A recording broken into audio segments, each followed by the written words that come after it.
கீழே நிற்கிறீங்க அப்படின்னா உங்கள் உடம்புல இருக்க தண்ணி எல்லாமே ரவா தோசை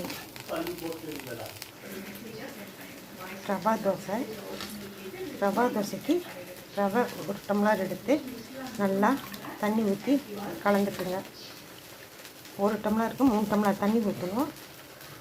அப்புறம் தயிர் கொஞ்சம் சேர்த்துக்குங்க. கோதுமை மாவு 2 ஸ்பூன், அது கூட மிளகு, ஜீரகம், கருவேப்பிலை இதெல்லாம் சின்னதாக இது பண்ணி நறுக்கி போட்டுக்குங்க.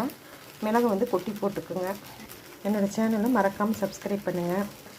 இது 10-15 நிமிஷம் ஊறட்டும். ஊறினதுக்கப்புறம் நீங்கள் எடுத்து தேவையான அளவு உப்பும் போட்டுட்டு நல்லா கலக்கி இப்படி தண்ணியாட்டு இருக்கணும். தண்ணியாட்டு இருந்தால் தான் உங்களுக்கு ஊற்றுறதுக்கு நல்லா. அடுப்பில் ஊற்றிட்டு வச்சுட்டு நீங்கள் 2 பக்கமும் திருப்பி போட்டுக்கலாம்.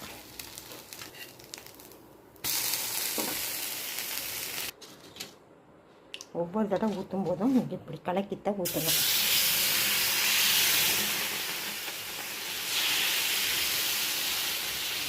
மேலே எண்ணெய் ஊற்றிக்கிங்க. எண்ணெய் ஊற்றி நல்லா வேக விடுங்க.